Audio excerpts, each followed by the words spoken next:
Everyone thinks Jeff Hafley is great, including me, and yet this Packers defense fell apart down the stretch. The Packers have to figure out, was that more about the players or the coaches?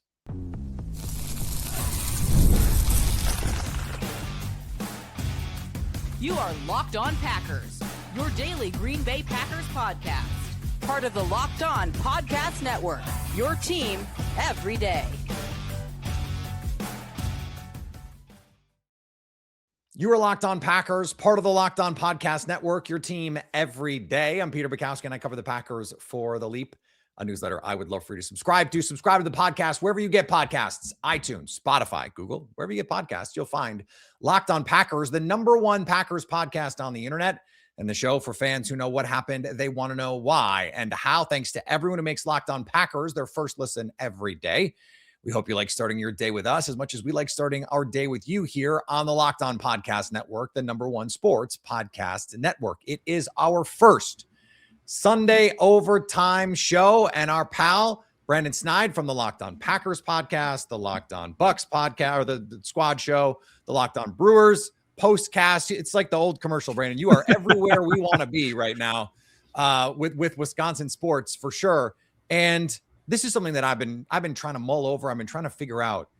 Last 5 games, we on the squad shows and on my show, we've been talking about, okay, what exactly happened? And I think some of the stuff is explainable, but like you and I think Jeff Hafley is a really good coach. You called on the squad show before the year, he's going to be a head coach.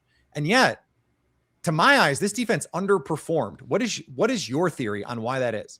Well, I think the biggest one, and it's the most obvious, Peter, you lose Micah Parsons, right? Like that was, to me, the biggest thing. The Packers did not win a game in 2025 after he went down in Denver, when it looked like at that moment in Denver, prior to him going down, and Zach Tom and Christian Watson also part of that, it looked like this Packers team was getting ready to take over the NFL. Like they were the hottest team in the NFL. They were winning that game up 9 in the second half, and things just fell apart in that moment. And then after he goes down, I can't name you one player on that defense that took that next step. Now, there's moments when Edgerrin Cooper did, and most notably in that first half against the Chicago Bears in that wild card round after he goes down in that first half, Peter. That second half, I mean, it was a completely total different Packers defense, unfortunately, and obviously one where they lost. But to me, it's you never had another next step for this Packers defense. We saw a little bit of Baron Sorrell and Colin Oliver in that last game that was meaningless in Minnesota, and it didn't mean anything for either one of those teams, quite frankly. But for me, the biggest thing is you just didn't have somebody step up. Like we didn't see Quay Walker at times, and I know he's a pending free agent, likely probably going to get a pretty penny in the future, whatever he goes, whatever team he goes to, but you just didn't see enough consistency out of anybody else on that Packers defense. Rashawn Gary, a no-show. Peter, you and I have the same amount of sacks as Rashawn Gary since Halloween. Like that is in it. Like you can't do that. And when you're getting paid the amount of money that Rashawn Gary is getting paid, you need to have that production. And especially if Micah Parsons doesn't step up. And I'm not making excuses for Jeff Hafley. I'm not making excuses for anybody on that Packers defense. Quite frankly, it's inexcusable that you didn't have another playmaker step up. I had high hopes for LVN. I know a lot of Packer fans did. I think he was off to his best start, Peter, of his career. And then he has the best play of his year. He gets hurt on it where he sacks Joe Flacco at Lambeau Field. And that was kind of the end of that. And even for him, I don't think he was ever really healthy, but to explain it, you just didn't have anybody step up. Now, if you look at the numbers, like for the Packers defense, it wasn't terrible. Like it wasn't a bad defense, but you didn't have any of those splash moments from any of those guys. And when you don't have the playmakers, look at what Seattle did.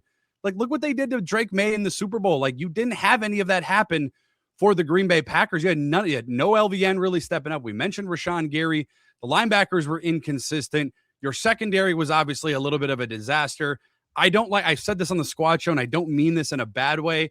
I just feel like Xavier McKinney was a bit of an underwhelming performer this year for the Green Bay Packers, and his numbers won't say that, but we saw bigger splash plays out of X in 2024, 2025 than we did this season, and that's kind of where the letdown for me was. You just didn't have that splash playmaker, and if you're going to be a top defense, if you're going to be a team that is going to win playoff games, if you're going to be a team that makes a deep run into the postseason, you have to have those A players play like A players, and they simply did not in Green Bay.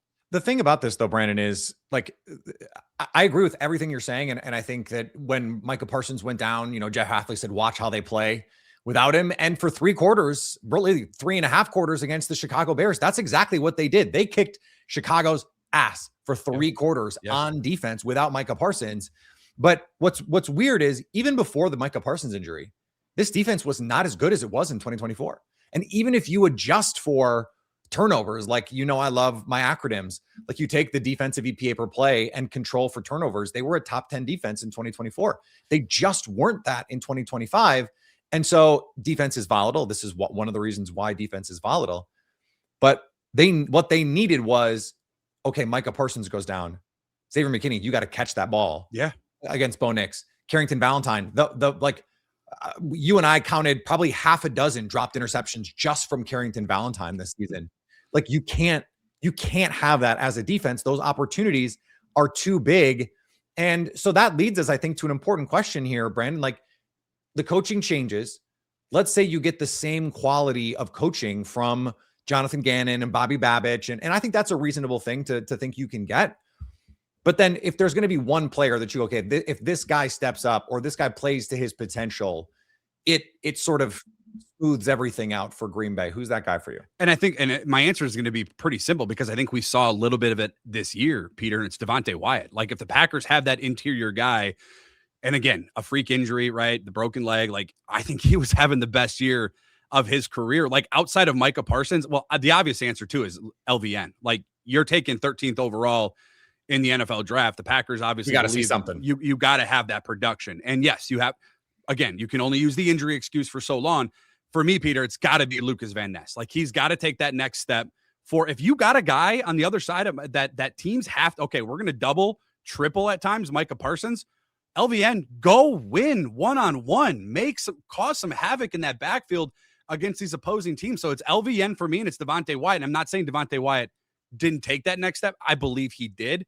He just wasn't able to stay healthy for the Green Bay Packers. If they have that interior rush and you have that outside rush with Micah Parsons and then that next guy to step up is Lucas Van Ness, that's going to be a defense that Jonathan Gannon's going to have a lot of fun with and one that opposing offensive coordinators are going to have a headache trying to game plan for.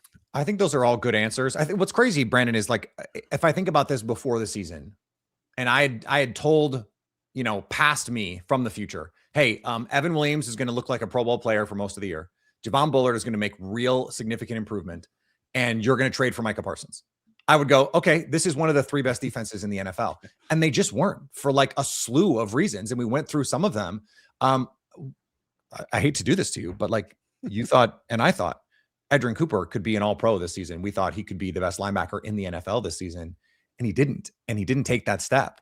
And to me, that would be my answer. Like if Edrin Cooper plays the way we think Edrin Cooper is capable of playing, that solves the fact that, okay, well, Devontae Wyatt's not causing havoc up front. You have an eraser behind him.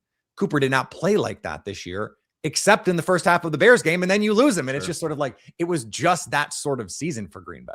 Can I add one more that's not necessarily a player, if you don't mind? And I hate to do this because he's my guy. Brian Gutekunst. I need a better plan in the secondary. Yeah. I don't know. I know fans hate the Keyshawn Nixon at cornerback thing. I think he had good moments. I don't think it was all bad. Obviously the communication issues in that game at Soldier Field in the regular season. And then everything just kind of fell apart from that moment on. I need to see some better depth. I need to see some better, I don't want to say better draft picks because that's obvious, the obvious answer, but I need to see a better plan. Bring in the better players, Brian Gutekunst. I need to see, that's obvious, right? But I need to see a better plan though up front. Like the defensive line for the Green Bay Packers. Once Devontae Wyatt went out, Peter, and we saw some good things. Warren Brinson was a good story. Like we saw some good things. Like it wasn't terrible, but I do need to see a better effort going forward. Is that going out and getting 38-year-old Calais Campbell, who Jonathan Gannon's familiar with? Fine. Like give me something up front that it's not just Micah Parsons or we're praying that LVN takes that next step. Like give me some more consistency up front. So I think Goody, I don't want to say the hot seat because he just signed the contract extension. And I think he's done a marvelous job in Green Bay, but I do need to see a better plan up front and in the secondary, specifically on the cornerback position from Brian Gutekunst. Coming up, I'm going to let Brandon cook a little bit when it comes to the disrespect from Jordan Love. We'll do that on the Locked On Packers Sunday OT next. Today's episode brought to you by our friends at ZocDoc. Finding a doctor you actually like can feel like discovering a diamond in the rough. Sure, you want someone who's in network, nearby, and has availability, but you also want a doctor who listens, makes you feel comfortable, and explains things clearly. That kind of doctor does exist. And finding them is easy with ZocDoc, a free app and website that helps you find and book high-quality in-network doctors so you can find someone you love without all the hassle. We're talking about booking in-network appointments with more than 150,000 providers across all 50 states, covering over 200 specialties with primary and dentistry and dermatology and eye care and everything you could possibly need. I booked a nutritionist with ZocDoc. I booked a dermatologist specialist with ZocDoc. Stop putting off those doctor's appointments and go to ZocDoc.com/LockedOnNFL to find and instantly book a doctor you love today. That's ZocDoc.com/LockedOnNFL. ZocDoc.com/LockedOnNFL. Thanks to ZocDoc for sponsoring this message. Ever wanted to experience the NBA Finals live and in person? FanDuel is giving you the chance to turn that dream into a reality with their NBA sweepstakes. Here's how it works. Use your profit boost on any NBA future, and you'll automatically be entered for a shot to win an NBA Finals trip for two. That's right. Flights, tickets, the whole experience. I love futures this time of year, whether it's picking a team to win the championship or grab a conference title. It adds that extra layer of excitement to every game down the stretch. And now, not only can you pick cash, but you can get sent to the NBA Finals. Visit FanDuel.com to get started. Use your profit boost on an NBA future and get entered for your chance to win a trip to the NBA Finals. Play your game with FanDuel, the official sports betting partner of the NBA. Tax season doesn't have to take over your life. This year, TurboTax is making it easier than ever to just hand things off and move on with your day. With TurboTax Full Service, you can have your taxes done for you by a trusted local expert, start to finish, without the guesswork. Instead of spending hours trying to figure out forms, you can meet with a local TurboTax expert in person or connect online. You'll upload your documents, go about your day, and get updates right in the TurboTax app. For a limited time, you can have your taxes done by a TurboTax expert for just $150 all in if a TurboTax expert didn't file for you last year. Just file by February 28th. Take taxes off your plate and get back to your life. Visit TurboTax.com/local to book your appointment today. All right, Brandon, I want to talk about Jordan Love, and you said plenty on the Thursday Squad show, so I don't want to make you just rehash you getting heated over one NFL.com ranking of Jordan Love. But let me broaden the aperture here for a second, because I look at Jordan Love, and we saw the productivity this year. The efficiency was elite by any metric. This was a guy who was a top 5, if you want to be very uncharitable, top 10 quarterback this year. Why do you think the perception does not match the statistical reality? One reason, and one reason only, Peter.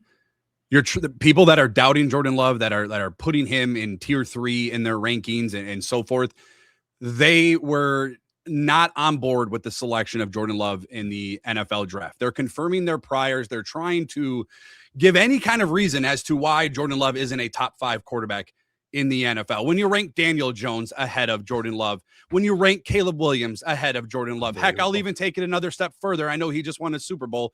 And when you rank Sam Darnold ahead of Jordan Love, they didn't simply have better. Sam Darnold led the league in interceptions, by the way, like in 20 turnovers. I know he's a cool story. I know he's a fun story. Trevor Lawrence, Justin Herbert, they're the Instagram quarterbacks of the NFL, right? Caleb Williams, you can throw in that category as well. And because they're a sexier pick than what Jordan Love was, people are just like, oh yeah, they're definitely better than what Jordan Love's production was. Before he gets hurt has that concussion in Chicago, he was number 3 in the MVP odds. Yeah. Like he was going on his way to getting most valuable player mentions going into at the end of this season, and would have probably have finished in the top 3 at the end of the year based on the trajectory he had this season. And oh, by the way, he didn't have Tucker Kraft for a quarter of the season. He didn't have Christian Watson for the first half of the season. He didn't have Jaden Reed for 11 weeks due to a broken collarbone. His offensive line was playing the shuffle, not just the 1983 Bears. Like guys were in and out all around him,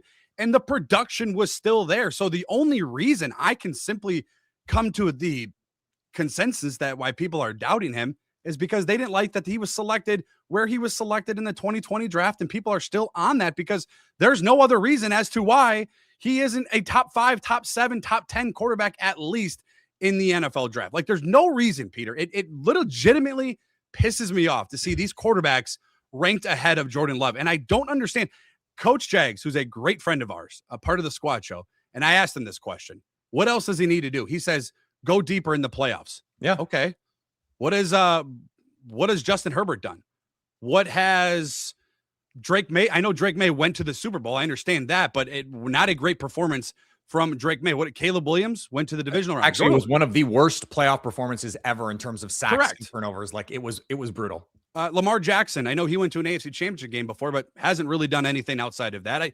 Joe Burrows went to the Super Bowl. I get that. Like, what's Lamar Jackson's best playoff game? I don't know. I don't think he does not have a signature playoff game. Jordan Love already has one and was on his way to another one a couple weeks ago, Brandon. That's the thing about this. Like Justin Herbert, like what the heck has he done? Nothing. They got him in as a top 5 quarterback in the NFL because of where he was drafted and because who he's dating and because where he plays.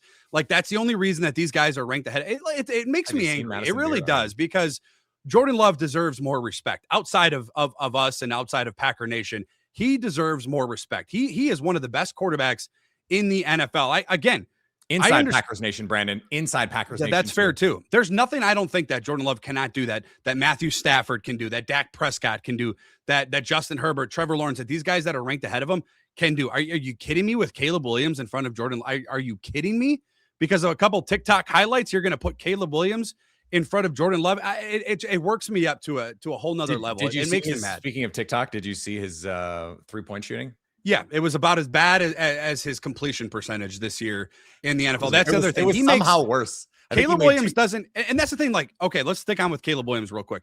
You highlight these throws that Caleb Williams makes, and they're great. Like, they're fun. They're great to watch. You know, if you're not a Packer fan, why is he making those throws? Because he's putting his team in these disadvantaged situations where they have to come back and have to have these miracle Hail Marys, and they have to do, these unthinkable victory laps around these games. And that's the only reason he's making those throws, because he's putting them in that position all game long because he can't move the ball and can't score. The Packers were up 21-3. And a big part of it was Ben Johnson obviously put the Bears in that situation, but because Caleb Williams is not an elite quarterback, and for him to be ranked in the top 10 and to be ranked ahead of Jordan Love, it's ridiculous. I'm at a loss of words, quite frankly, for it. It legitimately pisses me off to see the disrespect Jordan Love gets, because he's a great story. He's a great human being. He's a great teammate. He's a fantastic leader, but he's also a really, really damn good quarterback.